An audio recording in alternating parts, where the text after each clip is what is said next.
Hi friends, it's Mr. Monica again. Today we're going to read a story called A Chair for My Mother. This book was written by Vera B. Williams, and I'm reading it with permission from Scholastic Incorporated. I hope you enjoy it. My mother works as a waitress in the Blue Tile Diner. After school, sometimes I go to meet her there. Then her boss Josephine gives me a job too. I wash the salts and peppers and fill the ketchups. One time I peeled all the onions for the onion soup. When I finish, Josephine says, "Good work, honey," and pays me. And every time I put half of my money into the jar.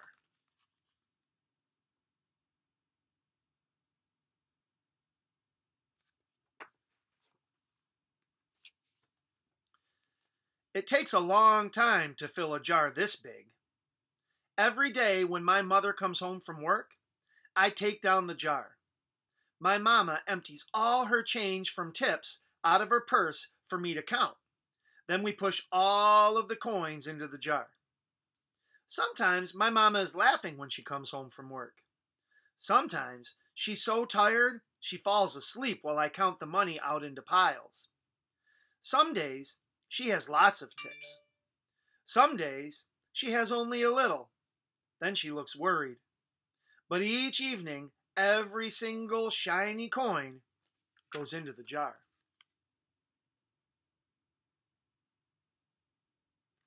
And my friends, you could see with a jar that big, it would take quite a while to fill that up.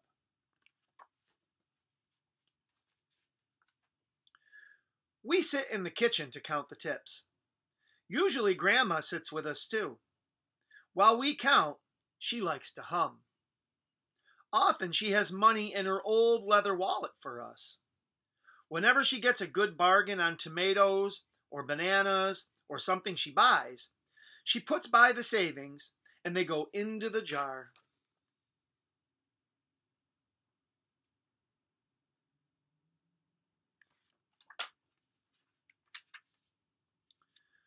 When we can't get a single other coin into the jar, we are going to take out all the money and go and buy a chair. Yes, a chair. A wonderful, beautiful, fat, soft armchair.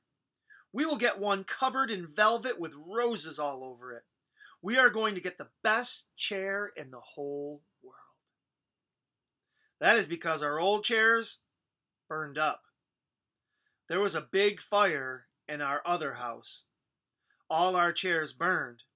So did our sofa, and so did everything else. That wasn't such a long time ago.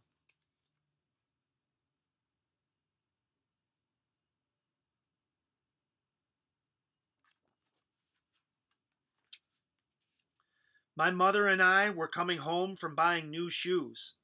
I had new sandals. She had new pumps. We were walking to our house from the bus. We were looking at everyone's tulips. She was saying she liked red tulips, and I was saying I liked yellow ones. Then we came to our block.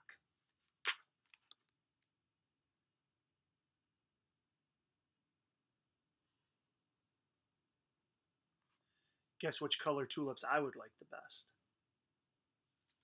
Red. Right outside our house stood two big fire engines. I could see lots of smoke. Tall orange flames came out of the roof. All the neighbors stood in a bunch across the street. Mama grabbed my hand and we ran. My Uncle Sandy saw us and ran to us. Mama yelled, "Where's Mother?" I yelled, "Where's my grandma?" My Aunt Ida waved and shouted, "She's here, she's here. She's okay. Don't worry." Grandma was all right. Our cat was safe too, though it took a while to find her. But everything else in our whole house was spoiled.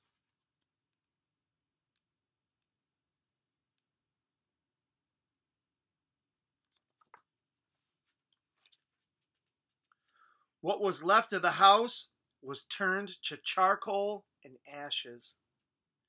We went to stay with my mother's sister, Aunt Ida, and Uncle Sandy. Then we were able to move into the apartment downstairs. We painted the walls yellow. The floors were all shiny, but the rooms were very empty.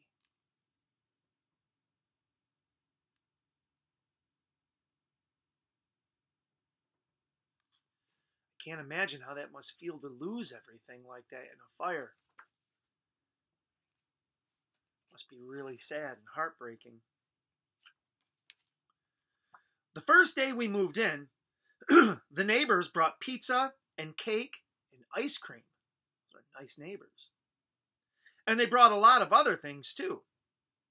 The family across the street brought a table and 3 kitchen chairs. The very old man next door gave us a bed from when his children were little. My other grandpa brought us this beautiful rug. My mother's other sister, Sally, had made us red and white curtains. Mama's boss, Josephine, brought pots and pans, silverware and dishes. My cousin brought me her own stuffed bear. Everyone clapped when my grandma made a speech. "You are all the kindest people," she said, "and we thank you very, very much. It's lucky we're young and can start all over."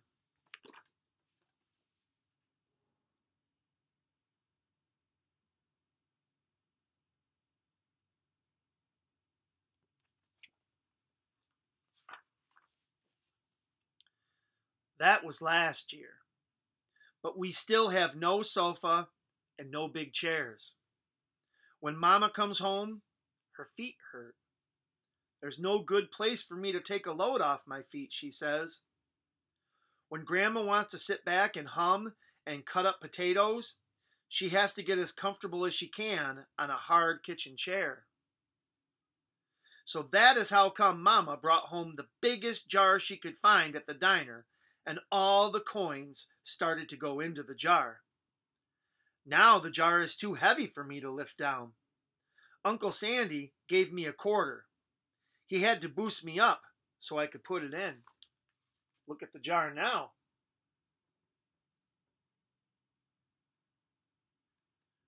How much money do you think is in that jar? That's a lot of money.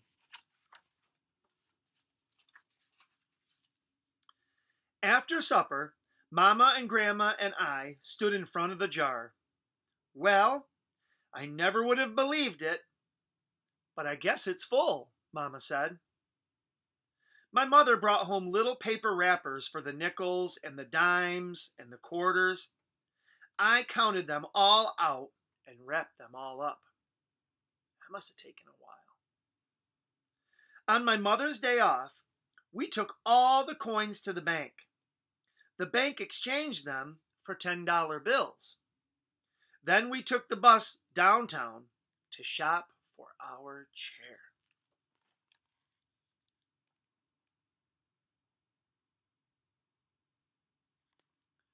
How do you think everybody in that family feels after saving for so long to fill that jar and finally to get it all filled up and to be ready to shop for that chair?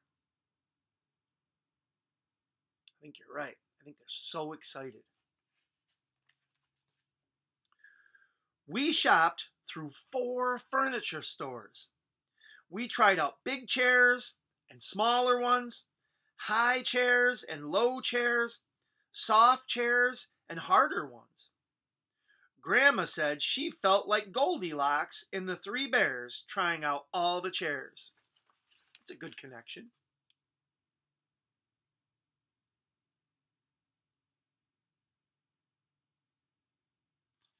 When I was describing those chairs, did it remind anybody else of Goldilocks and the 3 Bears?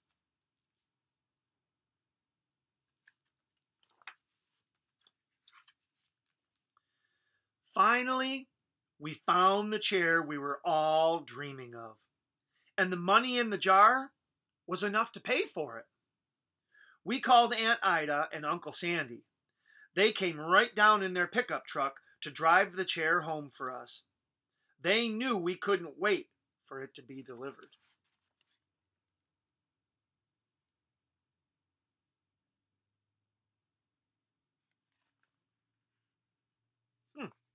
There's lots of chairs in that picture. I wonder which one they picked out.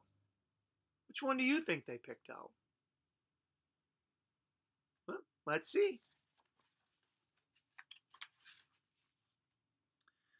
I tried out our chair in the back of the truck. Mama wouldn't let me sit there while we drove. Well, that wouldn't be safe. But they let me sit in it while they carried it up to the door.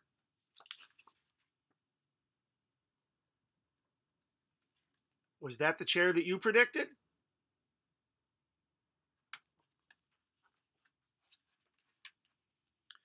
We set the chair right beside the window with the red and white curtains.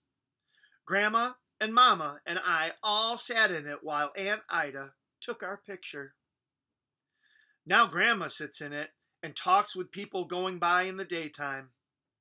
Mama sits down and watches the news on TV when she comes home from her job. After supper, I sit with her, and she can reach right up and turn out the light if I fall asleep in her lap.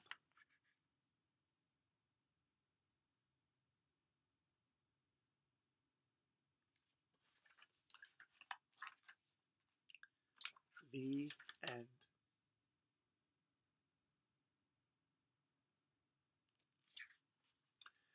I hope you enjoyed today's story, my friends. I'll see you very soon. Have a great day.